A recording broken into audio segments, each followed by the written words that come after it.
தங்கத்தை போல பணத்தை பல மடங்கு கொடுக்கும் தாமரை பூ விவசாயம். மண்ணில் விதையால் போட்டு பணமாய் அள்ளும் விவசாயிகள். கடவுளின் கழுத்தை அலங்கரிக்கும் பொக்கிஷம். மருந்துகள் முதல் வாசனை திரவியம் வரை எதிலும் பணம். ஆல் சிட்டியிலும் ராணியான தாமரையின் பின்னணி என்ன? இந்தியாவின் தேசிய மலராக இருக்கிற தாமரை பூ நம்மளோட தேசிய மலர் அப்படின்ற முக்கியத்துவத்தை மட்டும் இல்லாம ஆன்மீக வழிபாட்டிற்கும் அதிக முக்கியத்துவம் தரப்படுது. அது மட்டும் இல்லாம தாமரை பூக்கள் குளம், ஏரி, குட்டை மாதிரியான நீர்நிலைகள்ல மட்டும்தான் வளரும் அப்படின்னு நம்ம இவ்வளவு நாள் நினைச்சிட்டு இருந்தோம். ஆனா அத சாதாரண பயிர மாதிரி நம்மளோட விவசாய நிலத்துல கூட பயிரிட்டு அதிக அளவுல லாபம் எடுத்துட்டு வராங்க இங்க சில விவசாயிகள். இந்தியாவுல வருடம் முழுவதுமா பல்வேறு விதமான மத சார்புடைய நிகழ்வுகள் நடைபெறுவதனால தாமரை பூவிற்கான டிமாண்ட் தொடர்ந்து அதிகரிச்சுட்டே தான் வருது. இதன் காரணமா லாபம் தரக்கூடிய வாய்ப்புகளை தேடி கொண்டிருப்பவங்க தாமரைப்பூ விவசாயத்துல ஈடுபடுவது நல்ல யோசனையா இருக்கும். முதலீட்டு செலவை ஒப்பிடும் பொழுது தாமரைப்பூ பயிரிடுவதன் மூலமா நம்ம 8 மடங்கு லாபத்தை சம்பாதிக்கலாம் அப்படின்னு தாமரைப்பூ விவசாயம் செய்யும் விவசாயிகள்லாம் தெரிவிச்சிருக்காங்க. தாமரை பூக்களை குளங்கள்ல மட்டும் இல்லாம சமமான நிலப்பரப்புகள்லயும் பயிரிடலாமா. குறைவான முதலீட்டுல குறிப்பிடத்தக்க லாபங்களை பெறுவதற்கு தாமரைப்பூ விவசாயம் நிச்சயமா உதவும். விவசாய நிலத்துல தாமரை பூக்களை பயிரிட முதல்ல நிலத்தை உழுது சமன் செய்து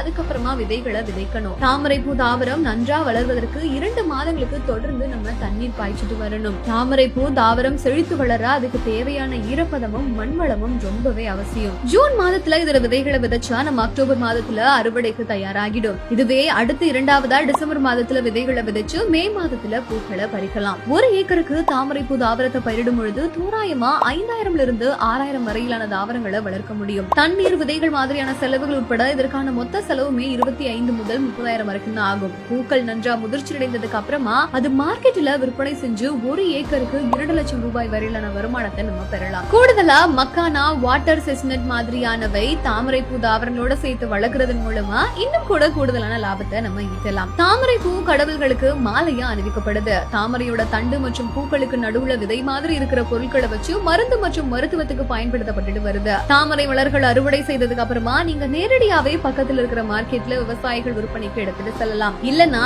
மொத்த வியாபாரமா வாசனை பொருட்கள் மற்றும் மருந்து பொருட்கள் தயாரிக்கிற நிறுவனத்தோட இடைத்தரகர்களை பிடிச்சு நீங்க மொத்தமா விற்பனை செய்யலாம்.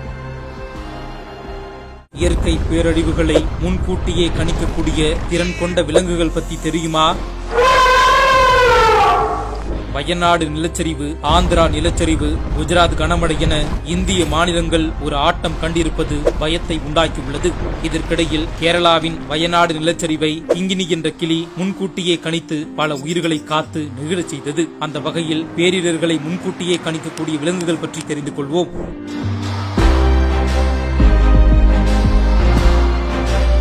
நாய்கள் தனது அதீதமான மோப்ப திறமை மூலம் இயற்கை பேரிடரை முன்கூட்டியே கண்டறிந்து அதன் பாணியில் தகவலை சொல்லக்கூடியது. நாய்கள் இது போன்று பல உயிர்களை காத்த வரலாறும் இருக்கிறது. பூனைகள் தங்கள் பாதங்களில் உணரும் அதிர்வுகளை வைத்து சுற்றுச்சூழலில் ஏற்படும் மாற்றங்கள் குறித்து கண்டறிவதாக கூறப்படுகிறது. யானைகள் சுனாமி அல்லது பூகம்பம் ஏற்படுவதற்கு முன்பு ஏற்படும் நில அதிர்வுகளை வைத்து முன்கூட்டியே கண்டறிந்து தும்பிக்கையை தூக்கி மற்றும் சத்தம் எழுப்பி தகவல் தரும் என்று கூறப்படுகிறது. பறவைகள் காற்றில் ஏற்படும் சில மாற்றங்களை வைத்து சுற்றுச்சூழல் மாற்றங்களை கண்டறியக்கூடியது. உதாரணமாக வயநாடு நிலச்சரிவுக்கு முன்னாடி நாள் கிளி ஒன்று அதன் இறகுகளை சலசலத்து சமிஞ்சை செய்துள்ளது. இதனால் உரிமையாளர் மற்றும் அவரது நண்பர்கள் உயிர் தப்பியுள்ளனர். பாம்புகள் மற்றும் தேரைகளும் பூமியில் ஏற்படும் அதிர்வுகளை வைத்து சுற்றுச்சூழலை கண்டறிவதாக ஆய்வுகள் கூறுகிறது. தேனீகள் காற்றழுத்தம், ஈரப்பதம் மற்றும் நில அதிர்வுகளை வைத்து சுற்றுச்சூழலில் ஏற்படும் சின்ன மாற்றத்தையும் கண்டறிந்து விடுமா. பசுக்களும் மேற்கூறிய பாம்புகள், தேரைகள் போன்று நில அதிர்வை வைத்து